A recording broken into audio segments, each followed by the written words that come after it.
주만 바라볼지라 찬양하겠습니다.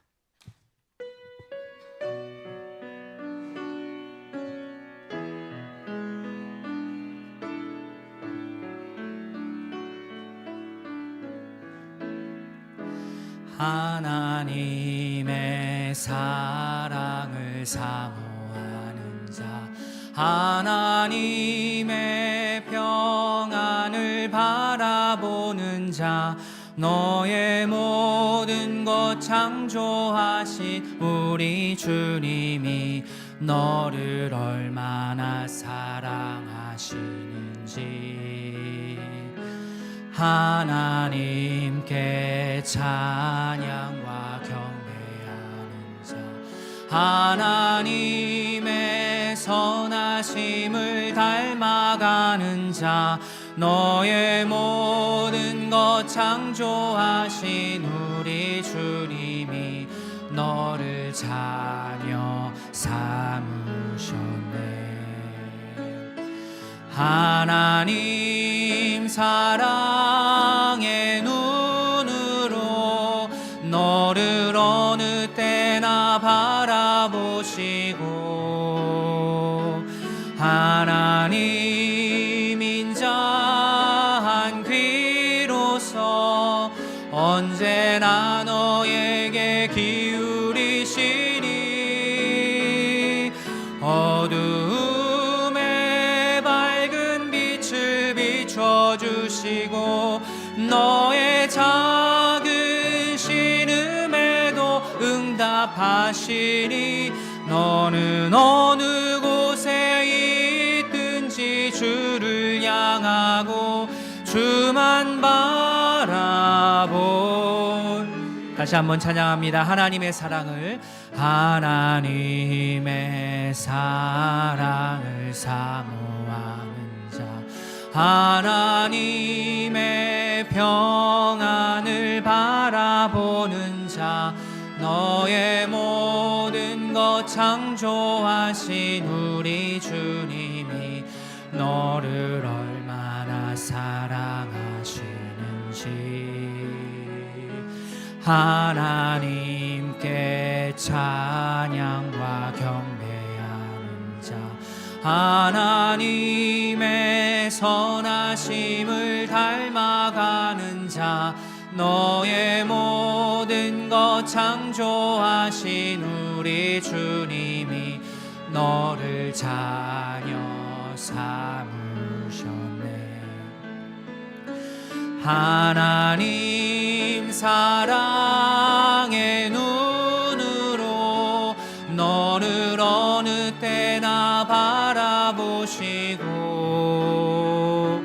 하나님 인자한 귀로서 언제나 너에게 기울이시니 어두움에 밝은 빛을 비춰주시고 너의 작은 신음에도 응답하시니 너는 어느 곳에 있든지 주를 향하고 주만 바라볼. 하나님 사랑의 눈으로, 하나님 사랑의 눈으로 너를 어느 때나 바라보시고 하나님 인자한 귀로서 언제나 너에게 기울이시니 어두움에 밝은 빛을 비춰주시고 너의 작은 신음에도 응답하시니 너는 어느 곳에 있든지 주를 향하고 주만 바라볼지라. 주만 바라볼지라.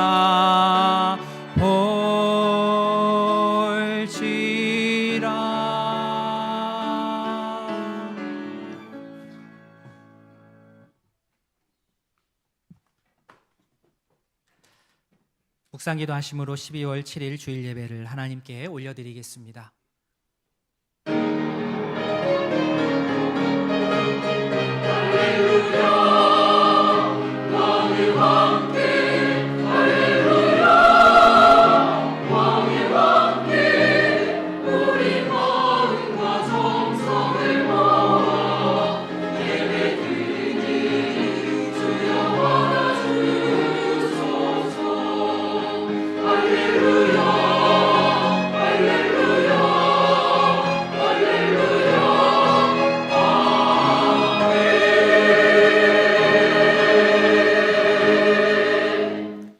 주 안에서 항상 기뻐하라. 내가 다시 말하노니 기뻐하라. 너희 관용을 모든 사람에 알게 하라. 주께서 가까우시니라. 아멘.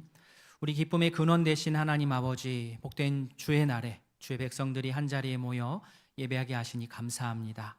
이 시간 우리의 찬양을 받아주시고 하나님 말씀 앞에 아멘으로 응답하여 주의 백성다운 삶을 살아가게 하여 주시옵소서. 함께 예배하는 믿음의 식구들을 더욱 사랑하여 이곳이 하나님 나라 되게 하여 주시옵소서. 감사드리며 예수님의 이름으로 기도합니다. 아멘. 다 함께 신앙 고백하겠습니다. 전능하사 천지를 만드신 하나님 아버지를 내가 믿사오며 그 외아들 우리 주 예수 그리스도를 믿사오니 이는 성령으로 잉태하사 동정녀 마리아에게 나시고 본디오 빌라도에게 고난을 받으사 십자가에 못 박혀 죽으시고 장사한 지 사흘 만에 죽은 자 가운데서 다시 살아나시며 하늘에 오르사 전능하신 하나님 우편에 앉아 계시다가 저리로서 산자와 죽은 자를 심판하러 오시리라.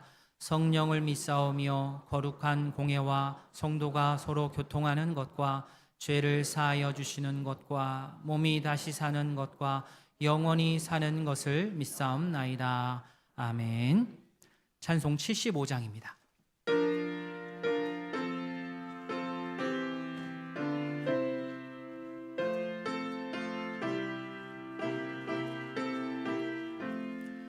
주여 우리 무리를 불쌍하게 여기사 그 신복을 주시고 주의 얼굴 뵈소서. 주의 구원하심을 널리 알게 하시니 천하만국 백성들 주께 찬송합니다. 주가 다스리시고 바른 심판하시니 나라들이 즐기며 기쁜 노래합니다. 땅에 나는 모든 것 주의 크신 은혜니 모든 나라 백성들 주께 찬송합니다. 하나님 우리에게 복을 내려주시니 땅의 모든 만물이 주를 경배합니다. 아멘. 성구교독 교동문 63번입니다. 왕이신 나의 하나님이여 내가 주를 높이고 영원히 주의 이름을 송축하리이다.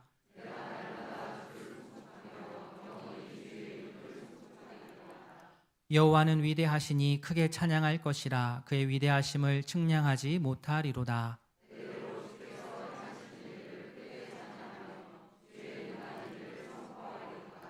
주의 존귀하고 영광스러운 위엄과 주의 기이한 일들을 나는 작은 소리로 읊조리리이다.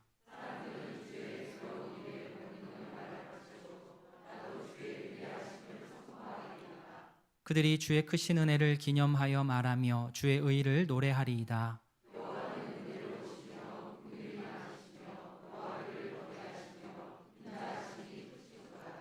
여호와께서는 모든 것을 선대하시며 그 지으신 모든 것에 긍휼을 베푸시는도다.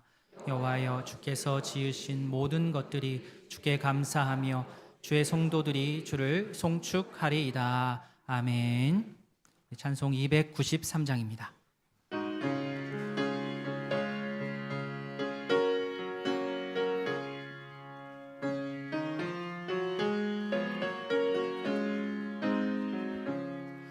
주의 사랑 비칠 때에 기쁨 오네.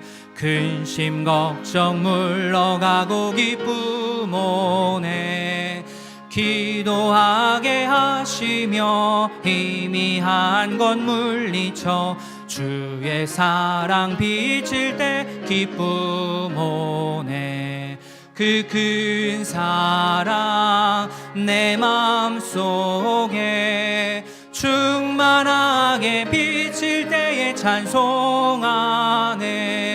그 큰 사랑 내 맘속에 화평함과 기쁨 주네. 그 큰 사랑 주의 사랑 비칠 때에 이 세상은 아름답고 활기차게 다 변하네.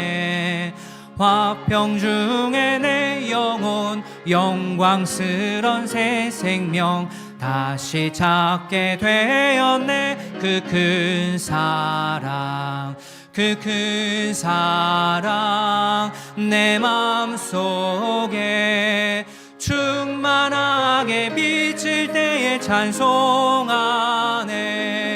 그 큰 사랑 내 맘속에 화평함과 기쁨 주네. 그 큰 사랑 주의 사랑 비칠 때에 이 세상은 어둠 슬픔 중 안심이 다 사라져 우리들의 가는 길 밝히 비춰주시며 복을 받게 하시네. 그 큰 사랑 그 큰 사랑 내 맘속에 충만하게 비칠 때에 찬송하네.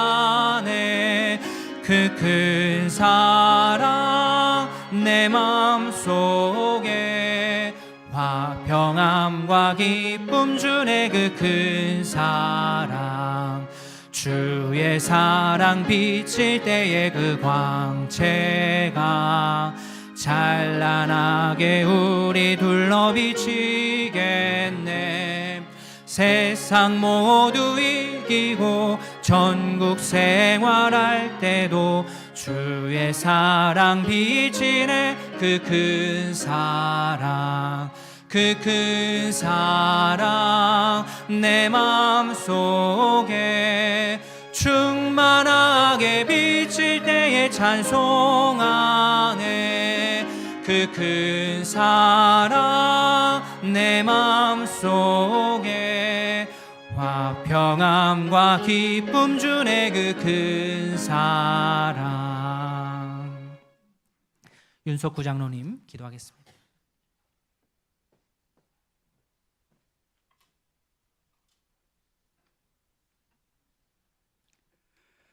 쓰러질 때마다 일으켜 세우시고 지칠 때마다 새 힘을 주시는 하나님 아버지, 오늘도 주님 앞에 나아올 수 있게 하심에 감사합니다.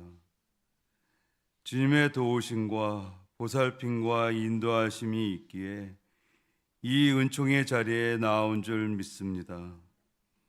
더욱 은총으로 충만하게 하셔서 언제나 주님 앞에 성실한 예배자가 되게 하여 주옵소서. 이 시간도 주님께 드리는 예배를 기쁘게 받으실 것을 믿습니다.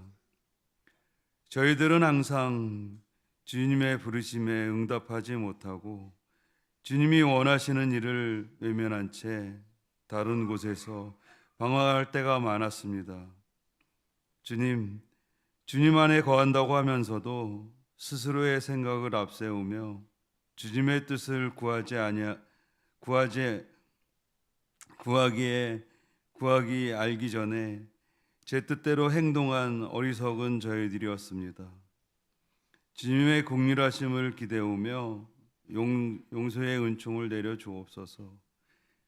이 시간 주님을 위하여 살기에 부족함 없게 하시고 언제나 능력 있는 삶을 살게 하여 주옵소서.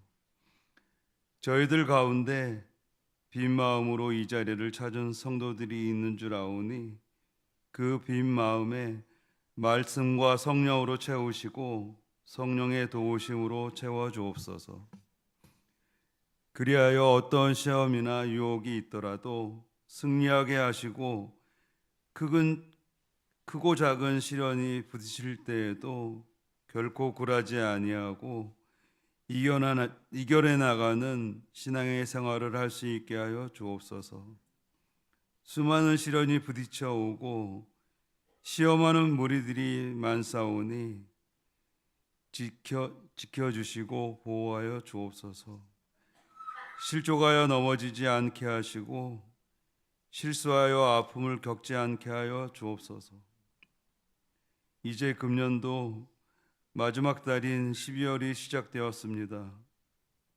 지금까지 어떤 모습으로 살아왔든지 연연하지 말게 하시고 이 한 달 동안을 잘 선영함으로써 유종의 매를 거둘 수 있도록 저희를 모두 인도하여 주옵소서. 주님이 맡겨주신 청지기의 직을 잘 마무리할 수 있게 하여 주옵소서. 신앙의 열매를 맺어 주님께 영광 돌릴 수 있게 하여 주옵소서. 특히 수능 시험을 치른 수험생들을 기억하셔서 어떤 결과가 주어지든지 실족하거나 넘어지지 않도록 붙들어 주옵소서. 수험생의 가정도 더욱 큰 은혜를 내려주셔서 주님의 이루하심을 경험할 수 있게 하여 주옵소서. 주님의 구원의 말씀을 충만하게 하시고 생명의 말씀을 들을 때 듣는 것으로 그치는 것이 아니라 듣는 대로 전파할 수 있는 믿음이 되게 하여 주옵소서. 오늘도 생명의 말씀을 전하시는 목사님을 기억하시고 주님의 권세로 붙들어 주시고 이끌어 주셔서 말씀을 듣는 우리 모두가 말씀으로 통하여 찾아오시는 주님의 손길을 체험하는 시간이 되게 하여 주옵소서. 이 시간 우리를 대표하여 정성껏 준비한 찬양을 드리는 찬양대를 축복하시고 저들의 입을 열어 부르는 찬양이 그들의 영혼에서 우러나오는 진실한 간증이 되게 하시고 모든 성도들의 마음에 아멘으로 화답하게 하옵소서. 이미 예배가 시작되었습니다. 마치는 시간까지 성삼위 하나님께서 함께 하실 것을 믿사오며 예수 그리스도의 이름으로 기도합니다. 아멘.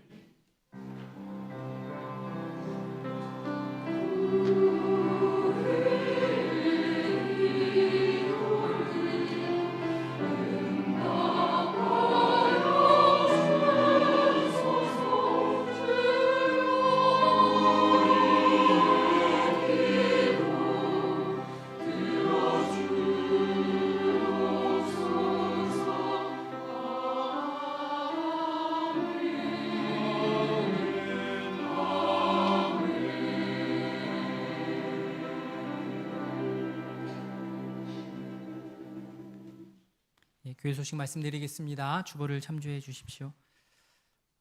모임 안내입니다. 모세의 원래 2부 예배 후 모세의실에서, 여호수아의 원래 및 임시총회 2부 예배 후 교육센터 지하 1층에서 모입니다. 성경 공부 하반기 10주 과정이 마쳤습니다. 신약과 구약 함께 하신 모든 분들 감사드리고 또 귀한 시간이었으리라 생각합니다. 내년에 또 많은 분들 신청하셔서 또 좋은 말씀 공부의 시간 되기를 바랍니다.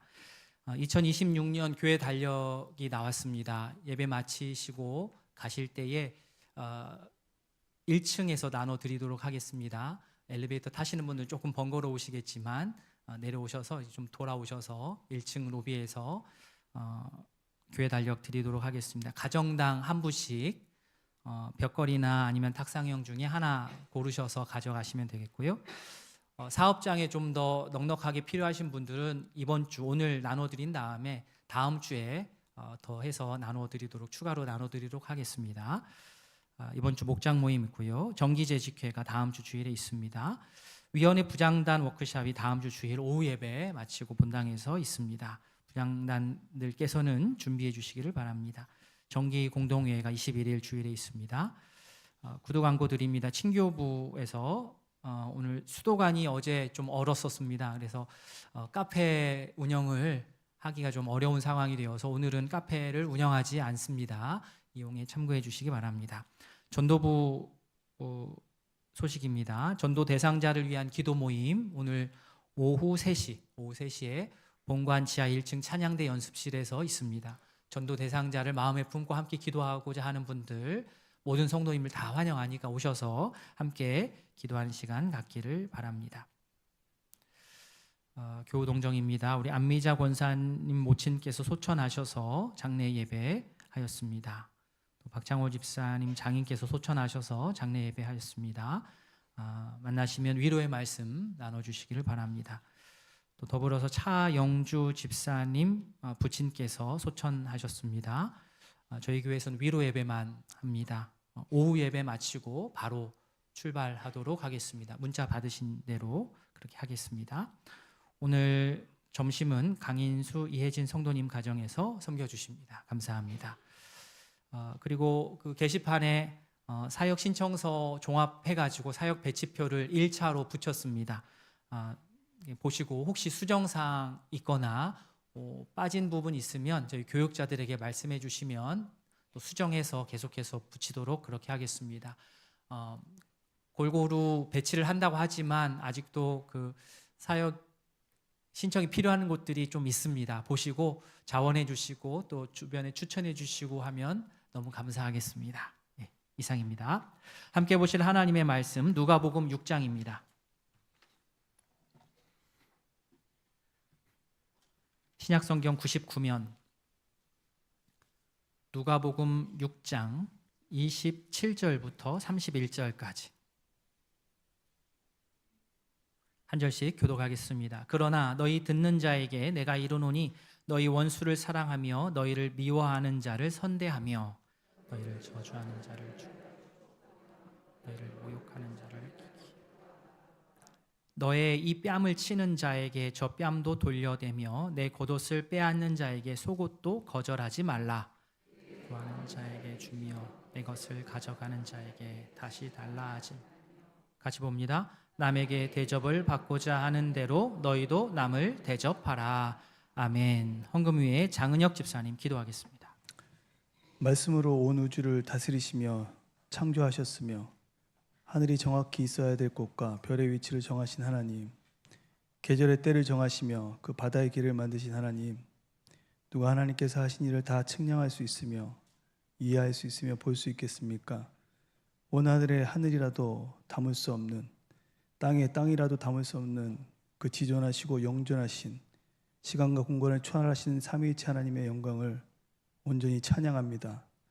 무엇보다 시간과 공간의 절대적인 제약을 받는 우리가 시간과 공간을 초월하신 하나님을 알 수도 없고 찾는다고 찾을 수도 없지만 이렇게 우리가 그 하나님을 예배하는 자리에 있게 된 것은 주께서 우리 각자의 삶에 찾아오시고 예수 그리스도로 친히 계시하시고 보여주셔서 이러한 예배의 삶, 예수 그리스도를 주로 고백하는 삶을 살게 하신 하나님께 감사드립니다.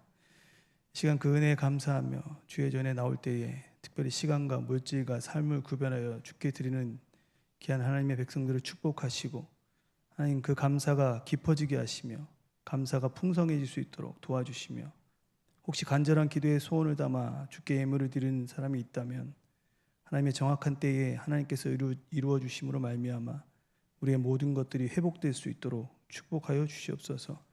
11조가 안정되게 하시고 더 많아지는 역사가 있게 하여 주시옵고 가정경제에 부흥이 있게 하여 주옵소서. 또한 이 예물이 쓰이는 곳마다 우리에게 허락하신 어둠에서 기이한 빛에 들어가는 놀라운 구원의 역사가 일어나게 하여 주시옵고 생명이 배가 되는 놀라운 일들이 있게 하여 주옵소서. 감사드리며 예수님 이름으로 기도합니다.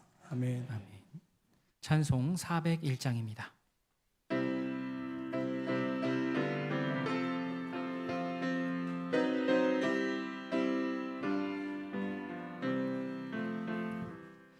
주의 곁에 있을 때 마음이 든든하오니 주여 내가 살 동안 인도하여 주소서.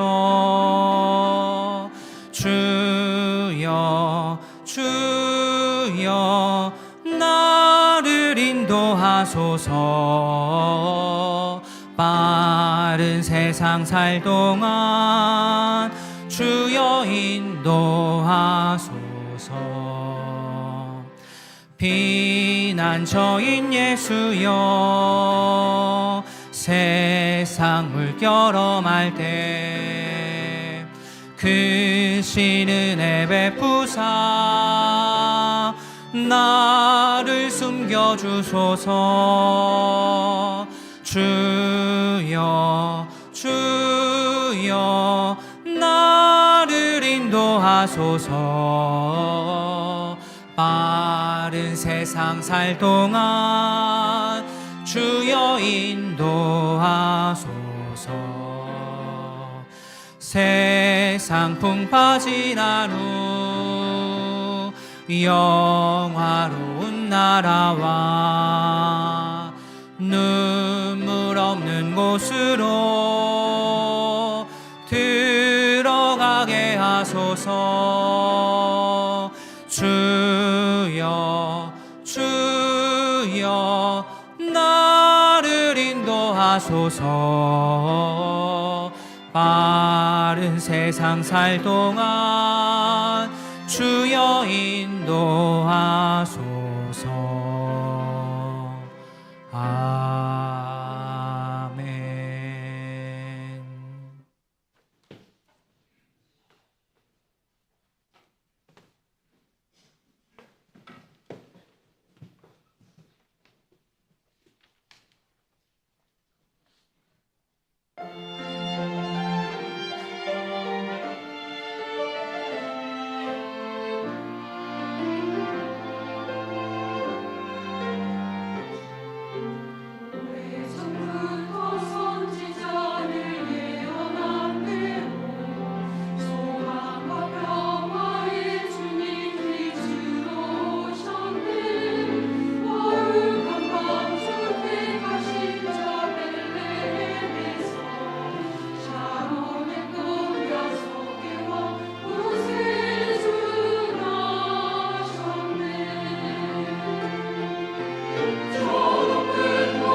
기도하겠습니다. 하나님 아버지, 할렐루야 찬양대와 함께 귀한 찬양을 주님께 올려드렸습니다.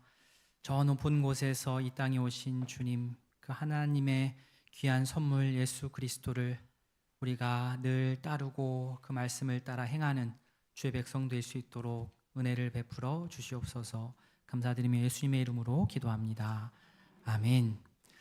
우리 주님의 은혜와 평강이 우이동교회 모든 가족들에게 함께하기를 바랍니다. 아멘. 이 세상에는 멋진 말을 잘하는 사람도 많고 또 글을 멋지게 쓰는 사람도 많습니다. 그러나 같은 말이나 같은 글이라 할지라도 깨달음의 정도 또 감동의 깊이는 각기 다릅니다.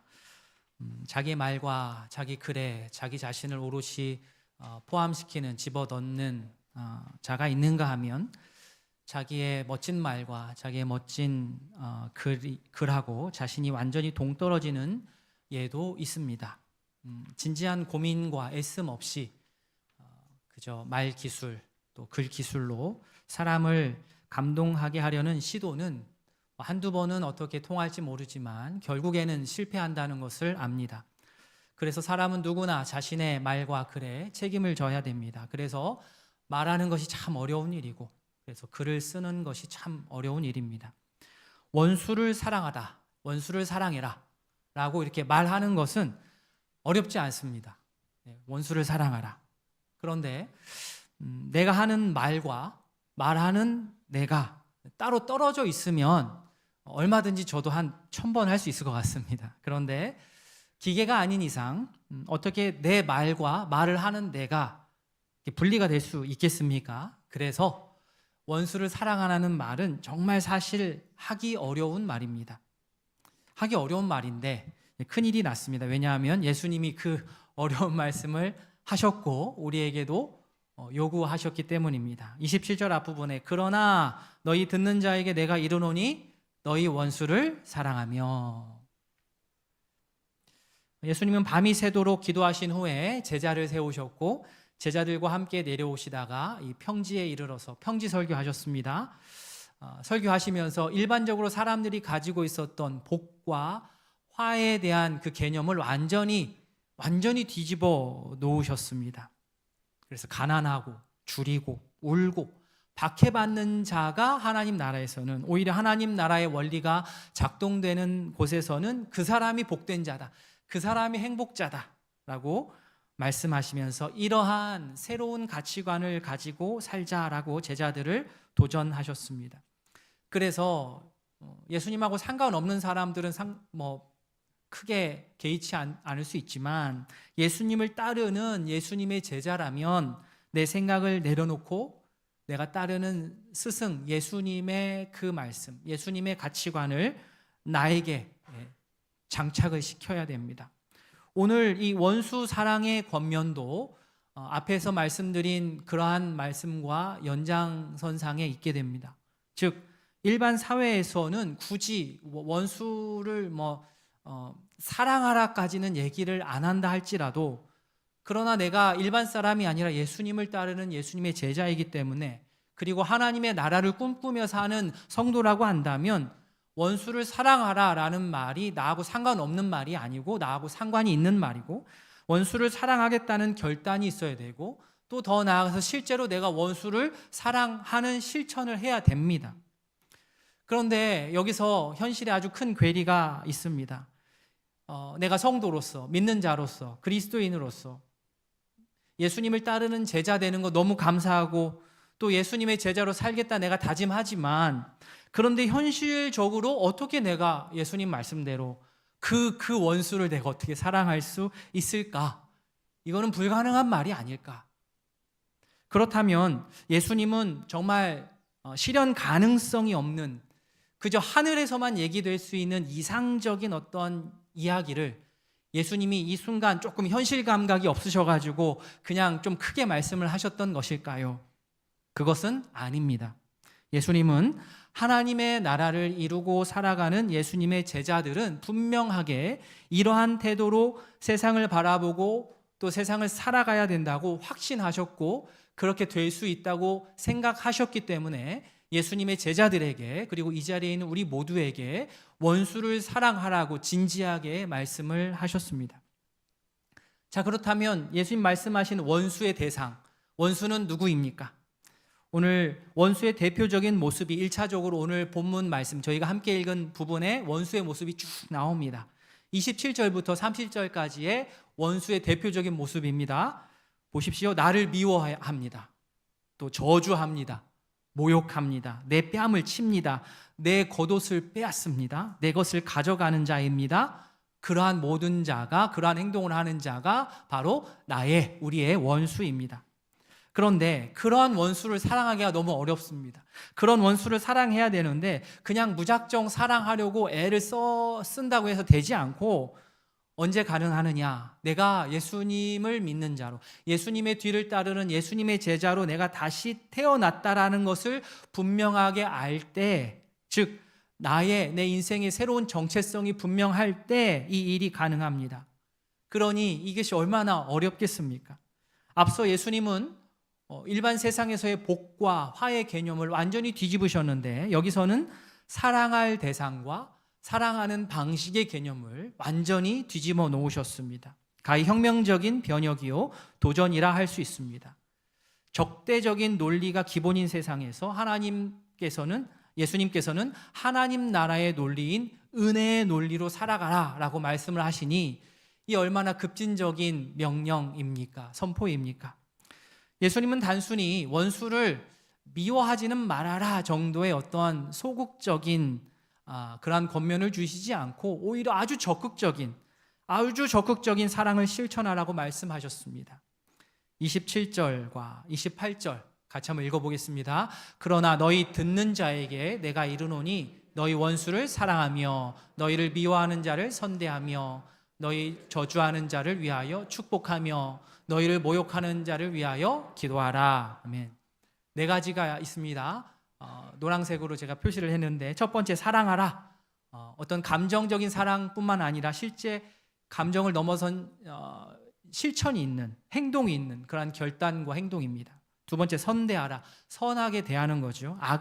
내가 악을 참는 정도, 참아내는 정도가 아니라 적극적으로 선을 행하는 겁니다.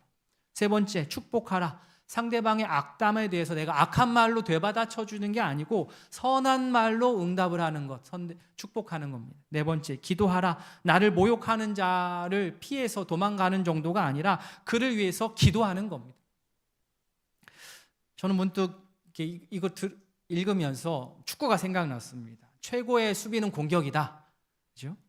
원수로부터 내 몸과 내 마음을 잘 지켜내려면 수동적으로 피하거나 수비만 해서는 안 되고 도리어 적극적이고 공격적으로 원수를 사랑하고 선대하고 축복하고 그를 위해서 기도해야만 합니다. 그런데 이게 문제는 그냥 맨정신으로 잘 안 된다는 거죠. 성령에 취하지 않고서는, 성령의 충만함을 입지 않고서는 이 일이 잘 일어나지는 않습니다. 하나님의 은혜에 내가 푹 잠기지 않으면 이 일은 잘 일어나지 않습니다. 하나님께서 먼저 하나님과 원수되었던 우리를 찾아오셔서 우리를 사랑하셨습니다. 그 은혜를 간직한 하나님의 자녀인 우리는 하나님의 자녀로서, 예수님의 제자로서 하나님의 성품을 닮을 수밖에 없고 그래서 우리는 우리의 원수를 사랑할 수 있습니다. 내 안에서 원수를 사랑할 수 있는 어떤 인자가 있어서가 아니라 하나님께서 먼저 나에게 다가오셨기 때문에 이 원수 사랑을 우리가 할 수 있습니다. 그래서 원수 사랑은 명령을 넘어선 선언입니다. 그렇게 하겠다라고 선언을 하는 겁니다.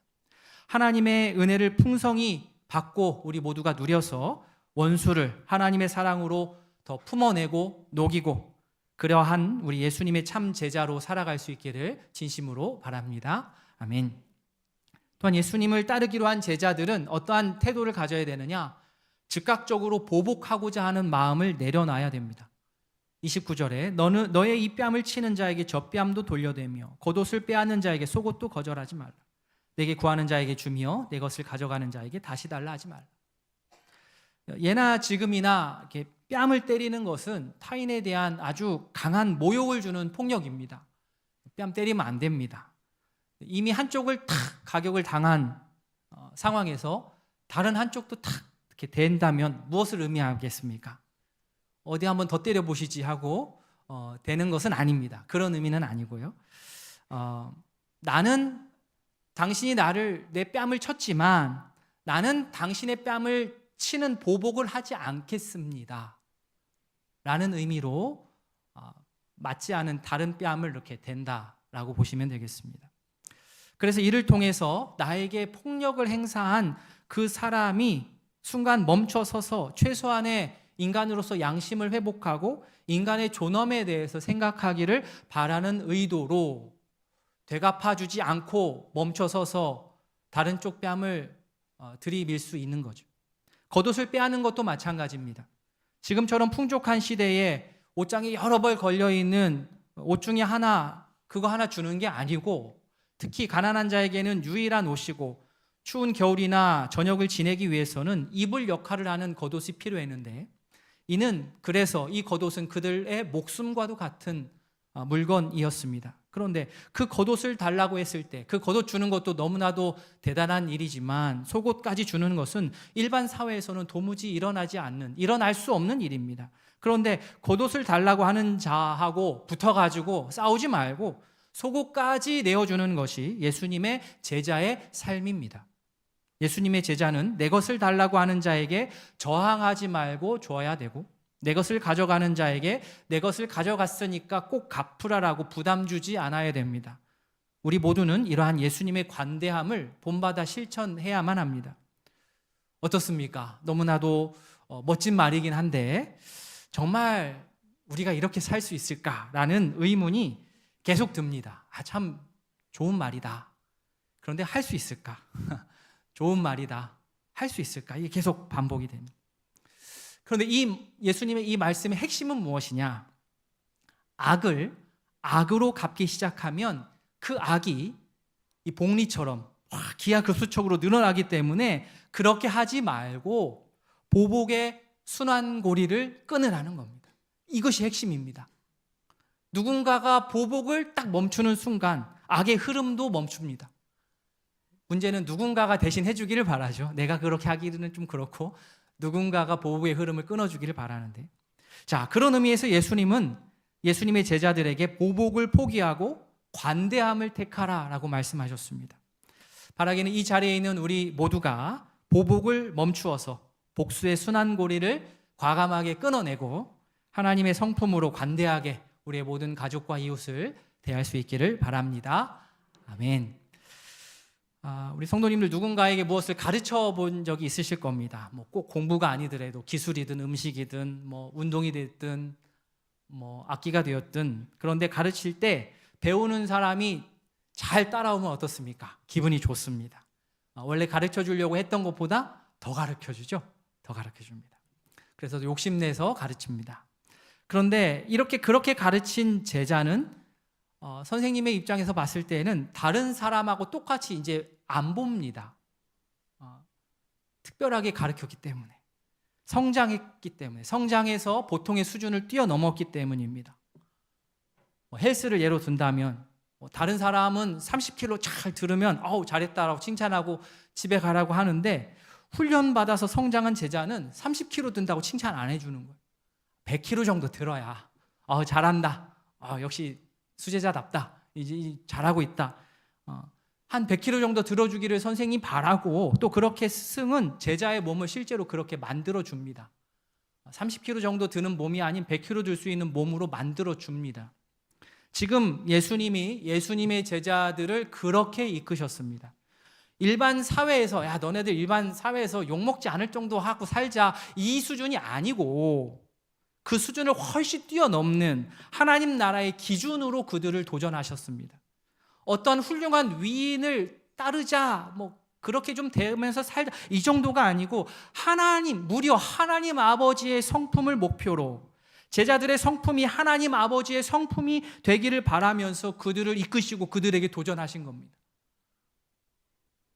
선생님이 다른 애들한테는 쉬운 거 시키고 자기한테만 어려운 거 시키면 그것에 불만을 느끼는 학생은 하나만 알지 둘은 모르는 학생이에요. 선생님이 나에게 더 높은 차원의 것을 할 수 있다고 생각하기 때문에 그 다음 단계 응용 문제, 더 어려운 과제를 나에게 주는 겁니다. 그래서 우리가 훈련을 하는 것이고 섬김의 자리로 나아가는 것입니다. 예수님은 31절에서 이렇게 말씀하셨습니다. 남에게 대접을 받고자 하는 대로 너희도 남을 대접하라. 많이 들어보셨죠? 이거를 그러니까 황금률이라고 부릅니다. 황금, 금 좋아하시죠? 예, 금. 그러니까 이 문장이 금만큼의 그 효력이 있다라는 거예요. 그만큼 소중하다. 황금, 금도 아니고 황금률, 또 골든 룰이라고 해서 이 황금률. 교회 다니지 않는 사람들도 이 황금률을 다 압니다. 간략한 문장이지만 윤리 원칙의 기본 중에 기본이 되기 때문에 사람들은 이것을 황금률이라고 부릅니다. 황금률, 행동의 기준을 타인의 입장에서 생각하는 것을 기준으로 삼습니다. 나와 상대의 처지를 바꿔서 생각할 수 있는 역지사지의 태도가 황금률에 있어서 기본 중에 기본입니다.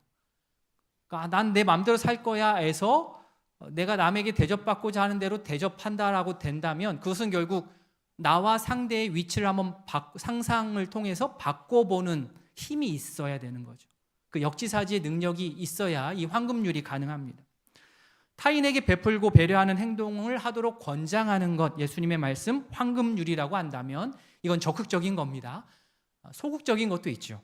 자신이 원하지 않는 것은 다른 사람에게도 하지 말아라. 비슷한데 그건 조금 이 금보다는 조금 낮아요. 그럼 뭐가 되겠습니까? 은이에요. 은율. 제가 만들어낸 게 아니라 실제 있습니다. 더 실버 룰이라고. 내가 하기 싫은 건 다른 사람 시키지 마. 또 카드 할 때 카드 실버 등급이 있고 골드 등급이 있고 요즘 하나 더 위에 있죠. 위에 뭡니까? 플래티넘. 실제로 요즘 현대 윤리학에서는 황금률에 하나를 더 추가해가지고요. 남을 대접하되 너가 원하는 대로 하지 말고 그 사람이 원하는 대로 그 사람이 원하는 방식대로 해라. 그래서 윤리학에서 이것을 플래티넘 룰이라고 말을 합니다. 문화적인 차이에 따라서 원하는 대접이 다를 수 있기 때문입니다. 자, 이렇게 예수님을 자신의 구주로 믿지 않는 사람들도 인간의 기본 윤리로서 황금률을 지키려고 애를 씁니다. 하물며 예수님의 제자인 우리는 어떻게 해야 되겠습니까? 나는 해도 되지만 당신은 하면 안 돼. 이거 대표적인 내로남불이죠. 황금률 파괴한 겁니다. 내가 좋아하고 존경하는 그분께서는 해도 되지만 당신은 하면 안 돼. 이것도 내로남불. 황금률 파괴. 이 자리에 있는 우리 모두는 예수님의 제자로서 황금률을 주신 예수님의 뜻을 기억하고 또 지혜롭게 잘 실천해 나아갈 수 있기를 진심으로 소망합니다. 아멘. 우리 성도님 바둑 줄 아십니까? 바둑? 저도 좀 배우려고 했는데 저희 아버지의 뜻대로 잘 안 됐어요. 제가 나가서 노는 걸 좋아해가지고 바둑은 모릅니다. 잘 모르는데 어떻게 하면 돌을 따내는지는 압니다. 보시면 첫 번째 그림 보시면 바둑판 올려주세요. 네. 첫 번째 그림 보시면 이렇게 첫 번째 검은색으로 이렇게 돼 있지 않습니까? 자, 백돌을 주었어요. 내가 100인데 내가 어디다 돌을 둬야 되는데 A라는 지점에다가 딱 돌을 둔다. 그럼 됩니까? 안 됩니까? 안 돼요. 바둑을 몰라도 이건 안 되는 거예요. 왜냐하면 나 잡아잡수시오 하고 들어가는 거예요.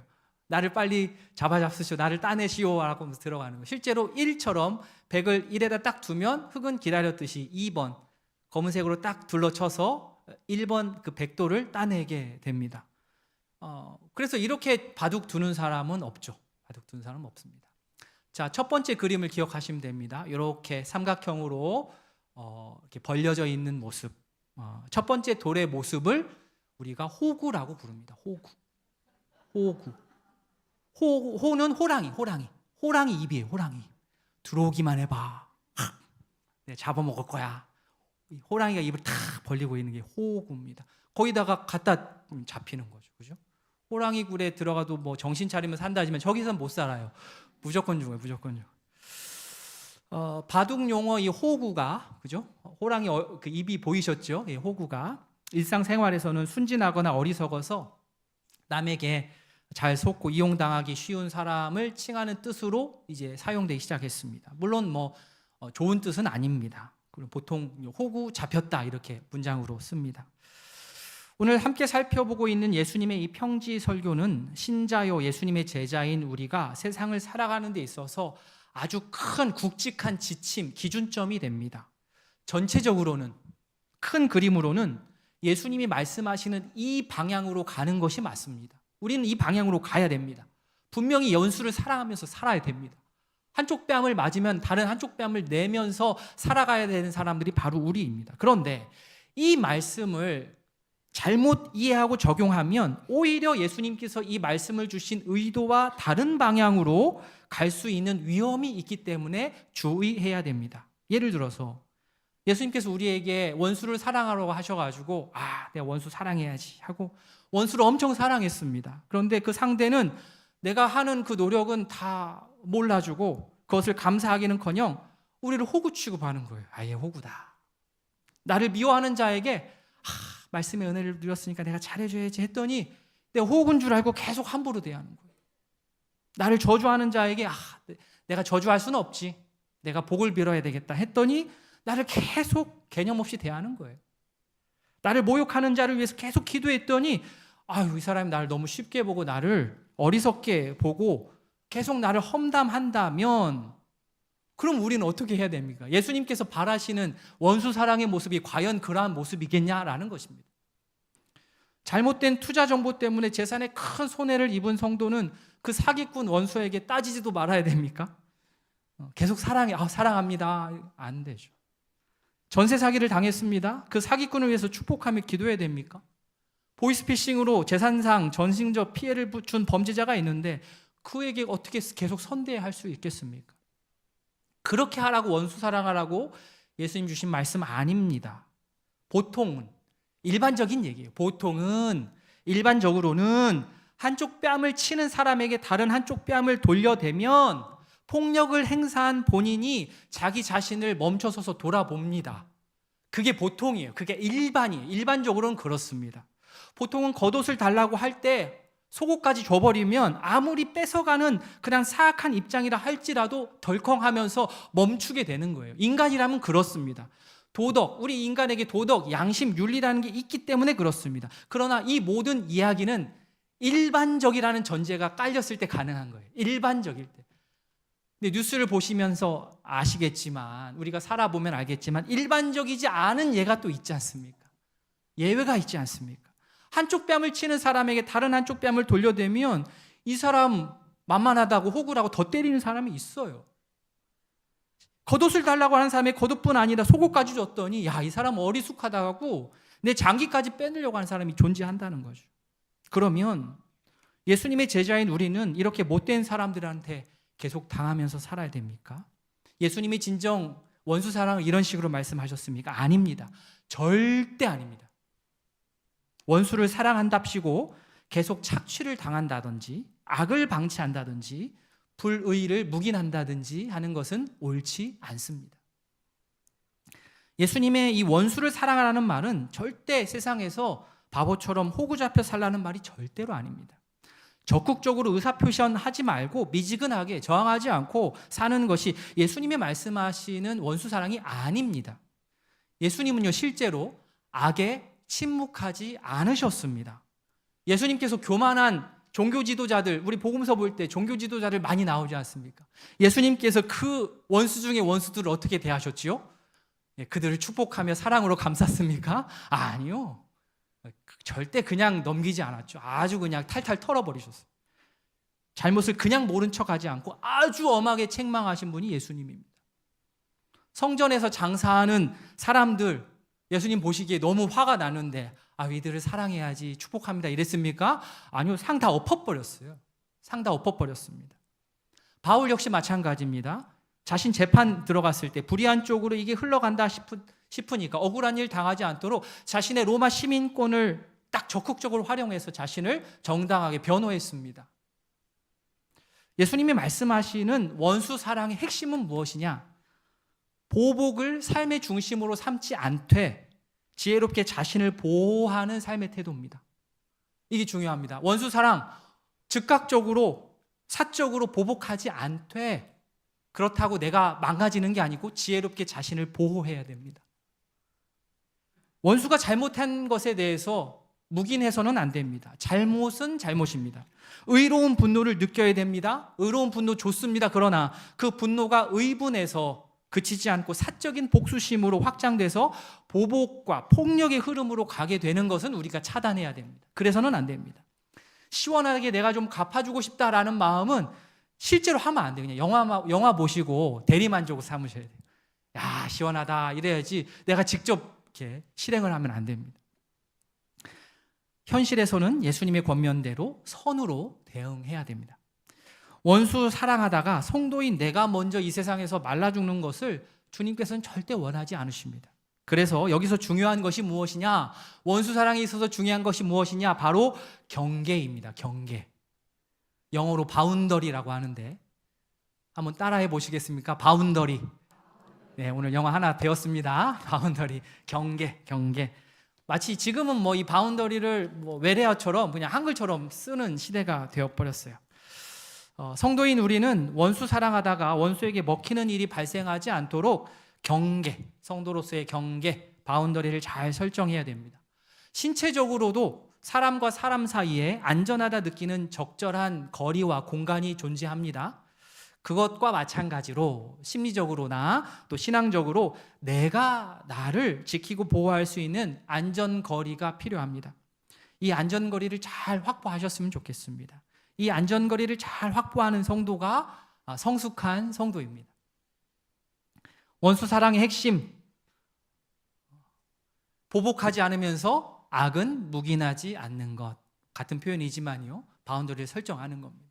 보복하지 않지만 그렇다고 악까지 포용하는 건 아닙니다. 그래서 우리는 예수님의 제자들이기 때문에 어떻게 해서든 이 두 가지를 다 해야 돼요. 다 해야 돼요. 바운더리가 있다 없다, 사랑이 있다 없다로 경우의 수를 따지면 4가지가 나옵니다. 자, 첫 번째, 바운더리도 없고 사랑도 없는 사람도 있어요. 세상 악한 사람이죠. 착취입니다. 착취. 사랑하는 것도 없고 바운더리도 없어요. 그냥 가서 막 착취. 두 번째, 사랑은 있어요. 사랑하는데 바운더리가 없어요. 호구되는 거예요. 호구되는. 세 번째, 사랑은 없는데 바운더리만 철저해. 차단 적대, 철벽 친다고 하죠.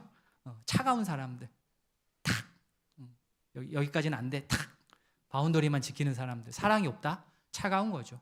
개인주의입니다. 네 번째, 사랑도 있고 적절한 그런 경계도 있고, 예수님이 가르쳐 주신 원수 사랑의 길은 4번째입니다. 4번째. 원수 사랑을 실천해야 될 그리스도인들은 특별히 2번째를 조심해야 됩니다. 예수님이 말씀하신 건 4번째이지 2번째가 아닙니다. 예수님이 말씀하신 원수 사랑은 자기 비하도 아니고 자기 파괴도 아니고 순진한 자기 희생도 아닙니다. 예수님이 말씀하신 원수 사랑은 악의 흐름을 끊기 위해서 의식적으로 선택한 적극적인 행동이에요. 자신의 존엄도 지키고 상대의 영혼도 지키는, 상대의 영혼과 나의 영혼이 동시에 회복할 수 있는 그 방식을 우리 모두가 택하기를 바랍니다. 유쾌하진 않지만 주변에 나를 조정하려 드는 사람들이 순간순간 있을 때가 있습니다. 심리 조작이라고 하고 요즘 또 가스라이팅이라고 하지 않습니까?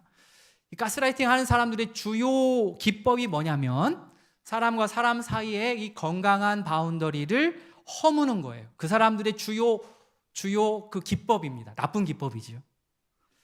성도님들 주변에 혹 있을 수도 있는 이러한 건강한 바운더리를 허무는 시도 분명하게 간파하시고 지혜롭게 그 경계를 설정하시면서 동시에 적극적으로 원수 사랑을 실천하는 지혜로운 우이동교회 모든 성도님들 되시기를 바랍니다. 오늘 본문에 예수님의 말씀을 실제로 적용한 크고 작은 사례가 정말 많이 있습니다. 이게 가능할까 싶지만 실제로 이렇게 사는 사람 많고 이러한 것들을 실제로 실천한 그러한 역사적인 사례들이 있습니다.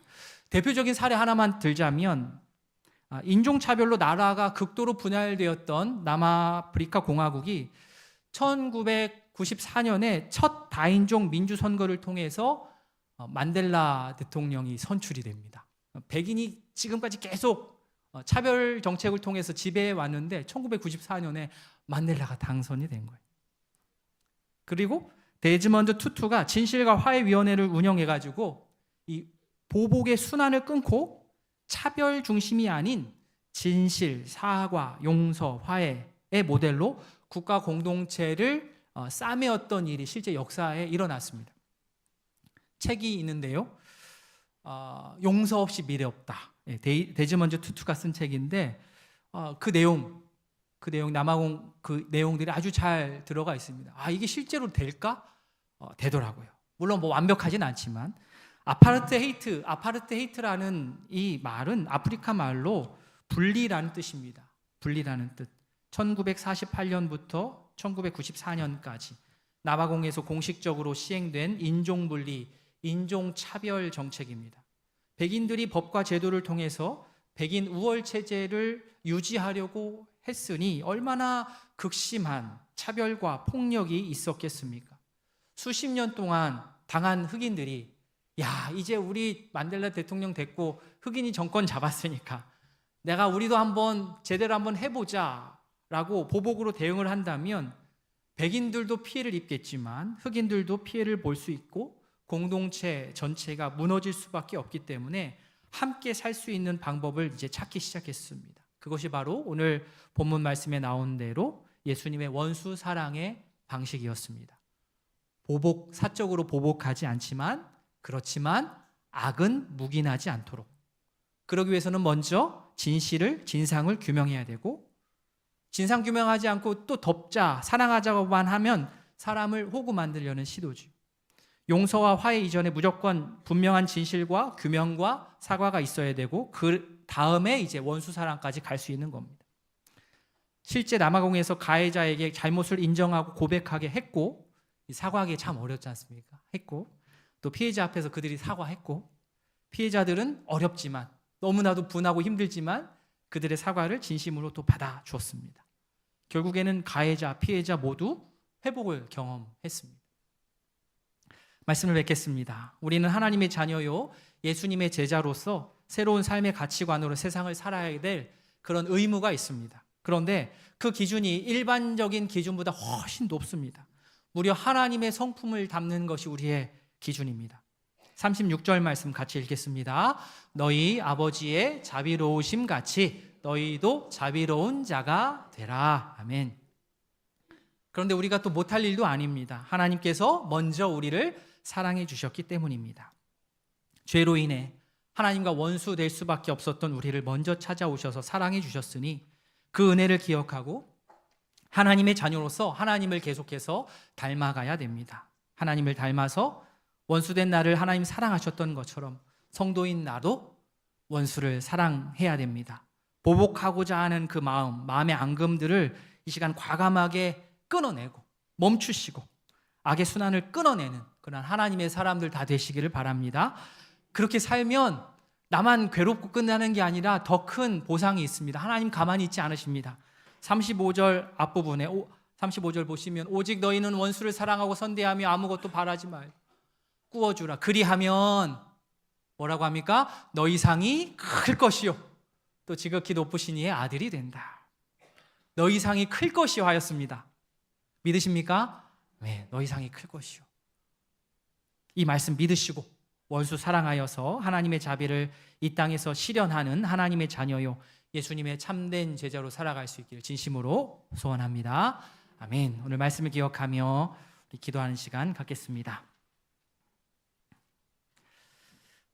예수님께서는 제자들에게 그리고 이 자리에 있는 이 시대의 제자인 우리에게 새로운 삶의 기준과 원칙을 제시하시면서 남다르게 살아라, 하나님 나라의 기준에 합당하게 살아라 라고 우리에게 도전하십니다.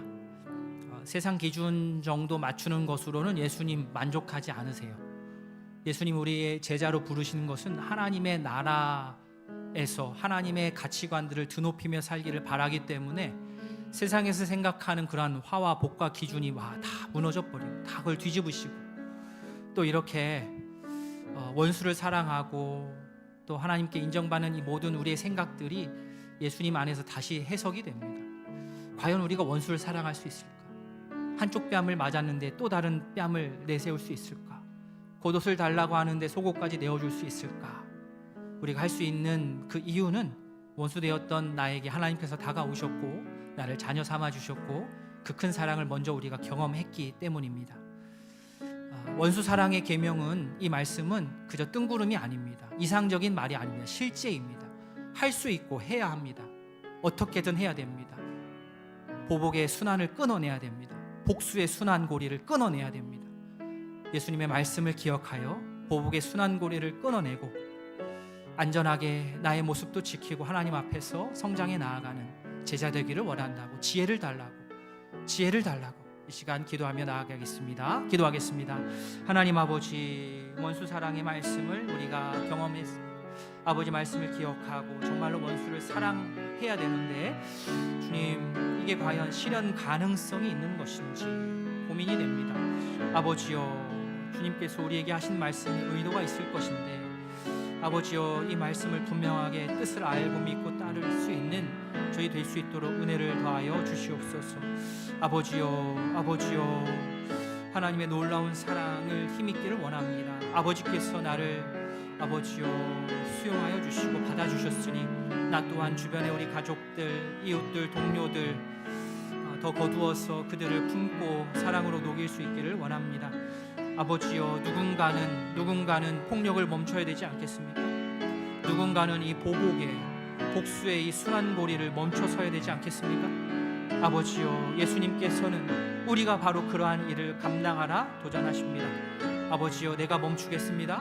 내가 그 복수의 순환고리를 멈추겠습니다. 아버지여, 그리할 때 하늘의 상이 크다 하셨는데 아버지여, 그 표대를 향하여 나아갈 수 있는 주의 백성 될 수 있도록 은혜를 더하여 주시옵소서.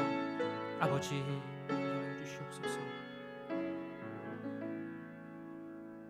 하나님 아버지, 예수님의 제자 되어서 예수님의 제자로서 예수님의 뒤를 따르는 우리 모두 주께서 제시하시는 새로운 제자로서의 삶, 가치관, 이 모든 것을 받아들이기에 너무나도 부족한 저희들입니다.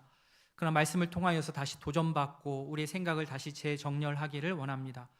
원수를 사랑하겠습니다. 원수 사랑하라는 예수님의 말씀의 원리와 뜻을 분명하게 알고 이 땅에서 주님 부르시는 그날까지 원수를 사랑하는 실천이 우리 삶 가운데 일어나게 하여 주시옵소서. 보복의 순환고리 끊어내겠습니다. 다른 사람 끊어주기를 기다리지 않고 예수님의 제자인 내가 먼저 그 보복의 복수의 순환고리를 과감하게 끊어내는 예수의 사람 될 수 있도록 은혜를 더하여 주시옵소서. 그렇다 하여도 악을 묵인하지 않게 하기를 원합니다. 악을 묵인하지 않고 나의 경계를 분명하게 하여 사랑을 실천하고 나도 살고 또 상대도 살리는 그 길을, 생명의 길을 걸을 수 있도록 우리에게 지혜를 더하여 주시옵소서. 감사드리며 예수님의 이름으로 기도합니다. 아멘.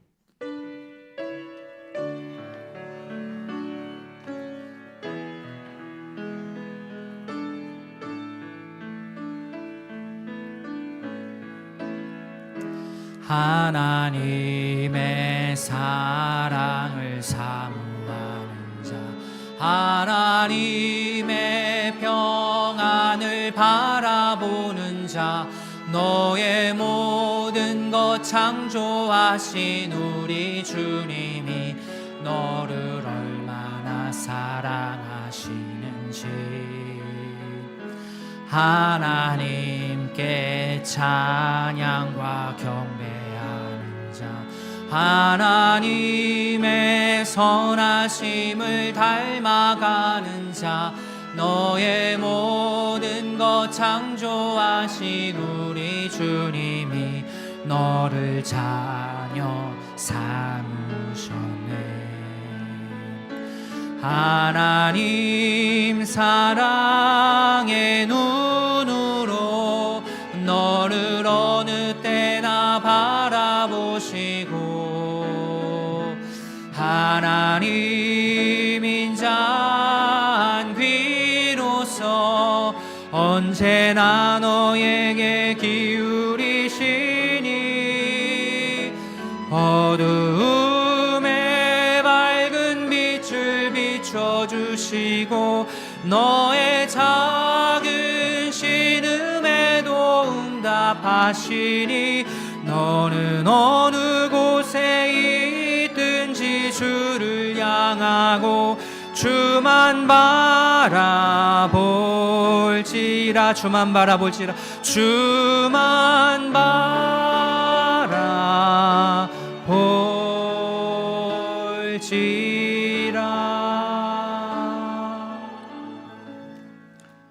구주 예수 그리스도의 은혜와 하나님 아버지의 사랑과 성령의 교통하심이 하나님의 놀라운 사랑에 힘입어 원수를 사랑하여 보복의 순환 고리를 과감하게 끊되 악은 묵인하지 않는 지혜로운 예수님의 제자로 살기를 다짐하는 모든 성도 위에 이제로부터 영원토록 함께 있을지어다. 아멘. 내게